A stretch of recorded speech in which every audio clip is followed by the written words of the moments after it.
Hello guys, welcome to our channel, Nehemiah and Shine. I'm Nehemiah. I am Shine.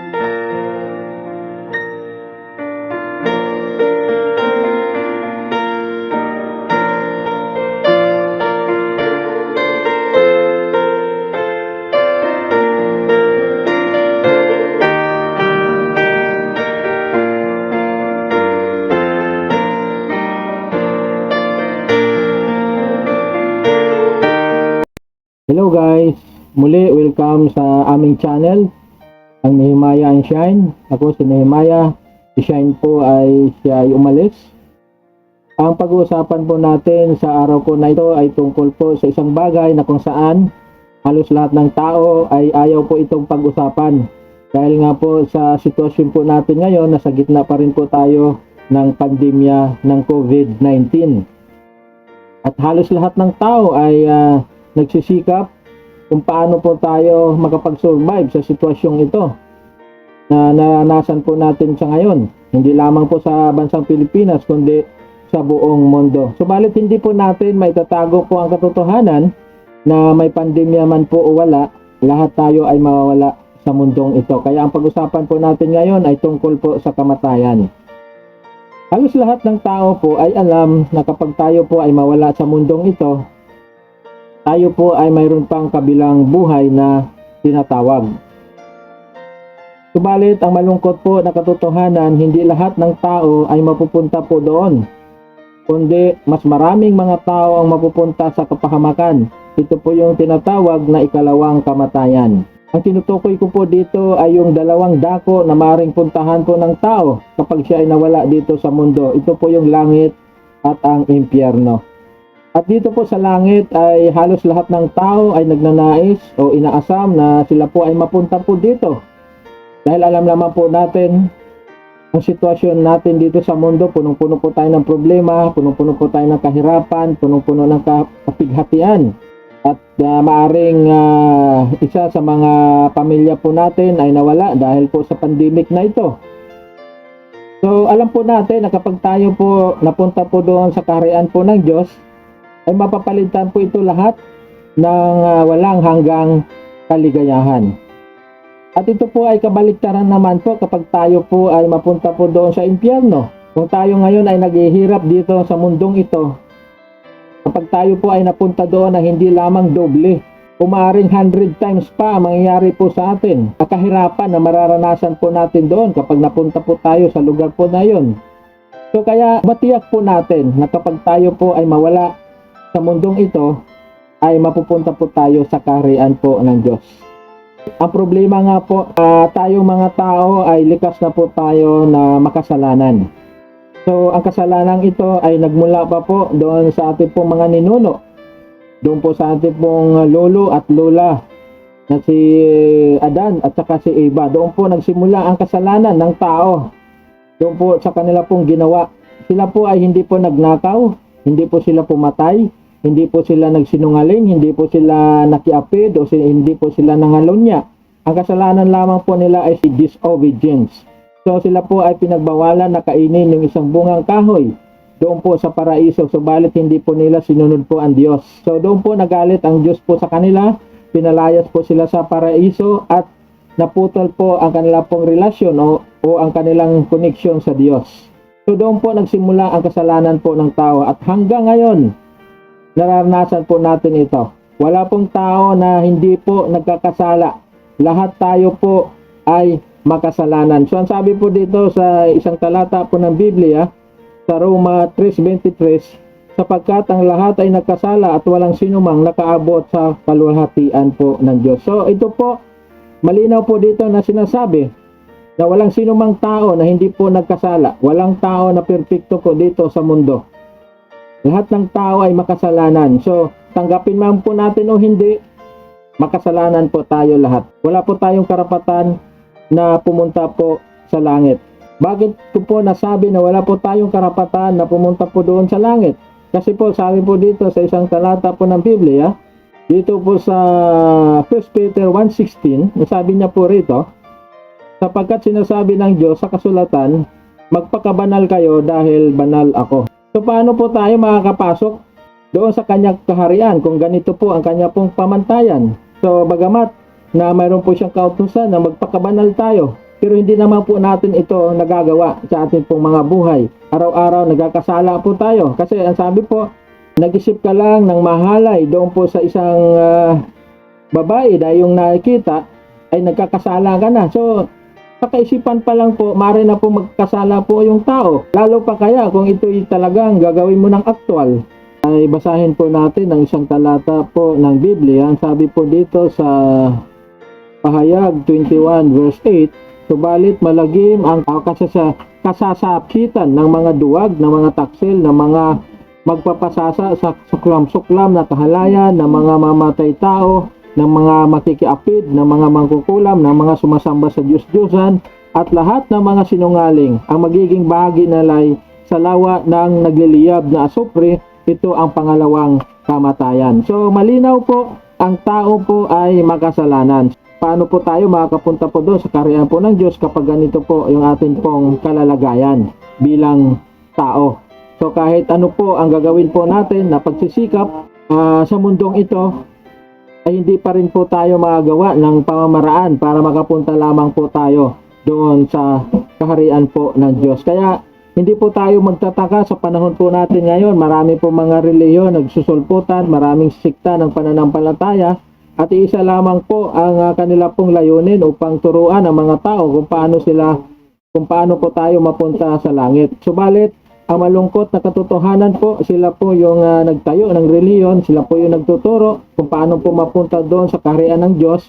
Kapag tinanong mo naman sila kung sila ba ay tiyak na mapupunta doon sa kalangitan kapag sila ay nawala dito sa mundo, ang karaniwan naman nilang isasagot sa atin ay hindi nila alam. O yung iba naman ay sasabihin, ang Diyos lang daw ang nakakalam. So, malungkot po na katotohanan na sila po yung nagtuturo kung paano mapunta ang tao sa langit.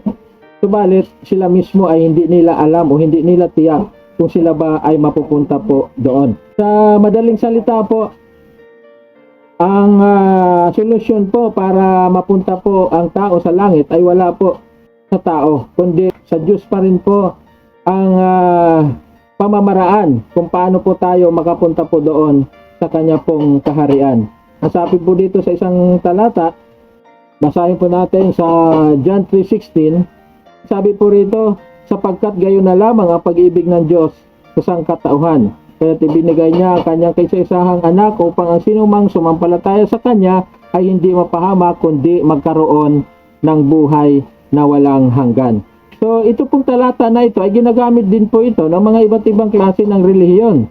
Ang sabi nila, kapag sila ay sumampalataya lang daw, ligtas na. Pag sumunod lang sa sinner's prayer, ligtas na. At ang iba naman nagtuturo na kahit unang dalo mo pa lang sa kanilang relihiyon o sa kanilang church, ay magpabautismo ka lang daw, pag ahon mo sa tubig ay ligtas na. So sasabihin ko po sa inyo, hindi po ganito ang pamamaraan na nais po ng Diyos para po tayo makapasok po sa kanya pong kaharian. Dahil ang pamamaraan po ng Diyos ay naiiba sa pamamaraan po natin. At ang iba naman, nagtuturo din po na sila din daw po ay sumampalataya sa ating Panginoong Jesucristo o sa anak po ng Diyos. Subalit kung tuturuin po natin ang tunay po nilang katuruan, ay hindi po ganito. Kung kailangan pa nilang turuan ang mga tao na sumunod daw sa 10 utos ng Diyos at huwag kumain ng mga karumal-dumal na pagkain para lubusan na makapasok sa kaharian ng Diyos. So hindi po ganito po yung itinuturo natin. Ang pagbasihan po natin, ang banal na kasulatan. Mamaraan po ng Diyos, siya po ay ipinadala niya ang kaisa-isa niyang anak o yung kanyang bugtong na anak dito sa mundo upang tubusin po yung ating pong mga kasalanan. So yan po yung purpose kung bakit ipinadala ang Panginoong Jesucristo dito sa lupa. So yun nga po nangyari sa ating Panginoong Jesucristo. Siya po ay pinako sa cross para tubusin ang ating pong mga kasalanan. At doon po sa dugo na tumigis, doon po sa kanya pong tagiliran ay doon po nahugasan yung ating pong mga kasalanan. At doon po sa puntong iyon, doon po tayo nagiging banal. Dahil nahugasan na po yung ating pong mga kasalanan. At doon po tayo po pwede na po makapasok sa kaharian po ng Diyos dahil tayo po ay banal na. Nahugasan na po yung ating pong mga kasalanan kasi nga po ang pamantayan po ng Diyos para makapasok po tayo sa kanya pong kaharian, kailangan maging banal po tayo. So hindi po natin magagawa ang magpakabanal sa ating pong sarili. Sabi po sa isang talata ng Biblia, sabi po rito sa Efeso 2:8-9, sapagkat dahil sa kagandahang loob ng Diyos kayo ay naligtas sa pamamagitan ng pananampalataya, at ang kaligtasan ito'y kaloob ng Diyos at hindi sa pamamagitan ng inyong sarili. Hindi ito bunga ng inyong mga gawa, kaya't walang dapat ipagmalaki ang sinuman. So malinaw po dito na hindi po tayo magiging banal sa pamamagitan po ng sarili po nating gawa. So sabi po, naligtas tayo sa pamamagitan ng ating pananampalataya sa ating Panginoong Hesukristo. So dito po, nais ko pong bigyan diin ang puntong ito. Dahil nga po na may nagtuturo na sa pananampalataya lang daw ay maliligtas na ang tao. Sa isang banda, tama naman ang kanilang sinasabi na sa pamamagitan ng pananampalataya ay maliligtas ng tao. Subalit kung susuriin po natin, yung kanila palang pananampalataya ay hanggang sa isip lamang. Ang tunay na pananampalataya ay kailangan ito'y manggagaling po sa ating pong puso. So yun po yung tunay na pananampalataya. Kung natin masasabi na tunay po yung ating pananampalataya, ito po'y galing po sa ating pong puso. So unang-una dapat maniwala po tayo na ang ating Panginoong Jesucristo ay siya po'y namatay doon sa krus ng Kalbaryo. At doon sa krus ng Kalbaryo, tinubos po yung ating pong mga kasalanan. At dahil po sa kanya pong dugo, tayo po ay naging banal, nahugasan po yung ating pong kasalanan. So ito po yung tunay na pananampalataya. Hindi po natin kayang iligtas yung ating pong mga sarili sa pamamagitan po ng ating pong mga gawa, kundi sa ginawa lamang ng ating Panginoong Jesucristo. Yun po yung tunay na pananampalataya na sinasabi po dito. Hindi po pananampalataya na hanggang sa isip po lamang. So yun po yung solusyon po na ginawa po ng ating Panginoong Diyos para makapasok po tayo sa kanya pong kaharian. Nandiyan na po yung solusyon. Makasalanan pa rin po tayo. So ano po yung ating pong gagawin ngayon? So ang gagawin po natin ngayon, repentance. So ibig sabihin po, ang repentance po, hindi po ito yung sasabihin mo na nagkasala ka, nakiapid ka, nakapatay ka, nagnakaw ka, tapos hihingi ka lang ng tawad sa Diyos. Panginoon, patawarin niyo po ako sa aking mga kasalanan. So hindi po ganito ang ibig po sabihin ng repentance. Kasi kung ganito lang po ang ibig sabihin ng repentance, after a week, after a month, or after a year, babalik ka pa rin po sa dati mong ginagawa. So ang tunay po na repentance, ito po yung pagbabago po ng ating pong kaisipan. So, aaminin po natin sa ating pong mga sarili na tayo po ay tunay na makasalanan. Hindi po natin kayang iligtas ang ating sarili doon po sa kapangyarihan ni Satanas. Kasi, ang may hawak ngayon sa buhay po natin, kung tayo po ay hindi pa ligtas o hindi pa tayo nakakilala sa Diyos, ang may hawak po sa atin ay si Satanas. So, under po tayo sa kapangyarihan ni Satanas. So, kailangan mag-decision po tayo. Kaya, baguhin po natin yung ating pong kaisipan. Mag-decision po tayo, natatalikuran po natin yung kasalanan na yon. So, ipinakita ko na po kanina yung mga klase po ng kasalanan na dapat po nating talikuran. Hindi po tayo makakaligtas po doon sa nagliliyab na apoy. Doon po sa impyerno kapag ganito po yung ating pong buhay. So, kailangan ang pagdedesisyon po ay nasa atin po yon, hindi po sa Diyos. Ang Diyos po, gumawa na po siya ng solusyon. So, paano po natin makamit ang solusyon na ito para mapunta po tayo doon sa kalangitan? So, kailangan tumalikod po tayo sa dati po nating kalalagayan. Magdesisyon po tayo. Talikuran po natin kung tayo po ay nalulong sa mga masamang bisyo, sa mga panahong ito, kailangan magpaligtas po tayo. Sabihin po natin sa Diyos na ayaw ko na sa kalalagayan kong ito. Gusto ko na magpaligtas sa iyo. Doon, dalawang kamay ang iabot ng ating Panginoong Diyos para tayo ay hanguin sa ating pong kinalalagyan sa ngayon. So, yun po yung tunay na pananampalataya na galing talaga sa puso. Gusto nating magpaligtas sa ating Panginoong Hesukristo. So, bibigyan ko lamang po uli ng diin. Ang kaligtasan po natin ay sa pamagitan ng tunay na pananampalataya, tunay na pagtitiwala sa ginawa ni Kristo sa krus ng Kalbaryo. Nung siya ay napako doon, ang ating mga kasalanan ay kanya pong tinubos. At doon sa kanyang dugo na tumigi sa kanyang tagiliran, ang mga kasalanan po natin ay nahugasan na at tayo ay nagiging banal na sa paningin ng Diyos at karapat-dapat na po tayo na pumasok sa kaharian po ng Diyos at anumang oras bawian tayo ng buhay, 100% tayo nakakatiyak na sa langit tayo mapupunta. Kaya sa mga tao na lalapit po sa atin at magtatanong ng katanungan na kung ikaw ba ay tiyak na mapupunta sa langit kapag ikaw ay binawian ng buhay, sana huwag po tayong magalit o huwag po tayong ma-offend sa mga ganitong katanungan kasi parang sila ay yung tao na kumakatok sa ating pintuan. Nagdo-doorbell, hindi po sila tumitigil sa pagdo-doorbell o kinalabog na yung gate mo o yung pintuan mo para kunin lang ang attention mo. Dahil alam niya baka ikaw ay natutulog, na himbing ka sa pagtulog o di kaya ikaw ay napasarap sa panonood ng pelikula o television kaya hindi mo alam ang nangyayari sa iyong kapaligiran. At nang ikaw ay lumabas para alamin kung bakit kinakatok ang pintuan mo, at nang makita ka, bigla kang sinigawan ng taong ito. Sinabi sa'yo, lumabas ka na dyan sa bahay mo dahil yung bubungan ng bahay mo umuusok, second floor mo ay nasusunog na. So ikaw ba ay magagalit sa taong ito? Di po ba magpasalamat ka pa?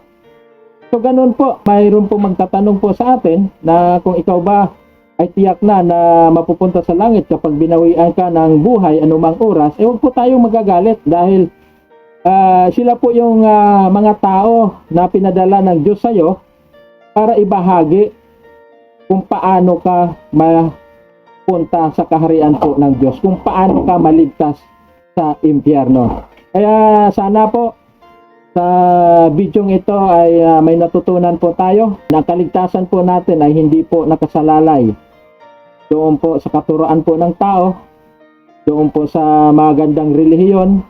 Kasi may mga relihiyon po ngayon na nagtuturo na hindi ka daw maliligtas kapag hindi ka sumapi kanilang relihiyon. Wala kang pag-asa na maligtas. Hindi po. Ganon po ang itinuturo po ng Biblia. Ang tunay na kaligtasan po natin ay ang pagtitiwala doon po sa ginawa ni Jesucristo sa krus ng Kalbaryo. Doon po tayo naligtas. Doon po tayo pinatawad. Doon po hinugasan ng ating pong mga kasalanan. At doon po tayo naging banal sa paningin po ng Diyos. At anong oras man bawian tayo ng buhay, tiyak sa Kanya po tayo mapupunta. So purihin po ang Diyos. Sana po ma-share nyo rin po sa inyong po mga kamag-anak, sa inyong po mga kaibigan na magkaroon po tayo ng tunay na pananalig sa Diyos para magkaroon po tayo ng buhay na walang hanggan. Napaka-importante po nito sa buhay po natin. Alam po natin na hindi po tayo magtatagal sa mundong ito. Tayo po ay lilisan. Mas mabuti po na bago po tayo umalis sa mundong ito ay alam na po natin ang tiyak na pupuntahan po natin. At titiyakin po natin na yung lugar na pupuntahan po natin, ito po yung langit. Dahil napakahirap po na tayo pa ay mapunta sa impyerno. Ito pa lang sa mundong ito ay naghihirap na tayo. Tapos mapupunta pa po tayo doon. I-desire po natin sa ating po mga puso. Nawa na yung pag-aaral po na ito ay nakatulong sa bawat isa. At sana huwag nyo rin po kaligtaan na i-subscribe ang channel na ito. I-click nyo po yung notification bell dyan para lagi po kayong may update sa mga bagong video na amin pong i-upload sa channel na ito. Purihin po ang Diyos. God bless us all.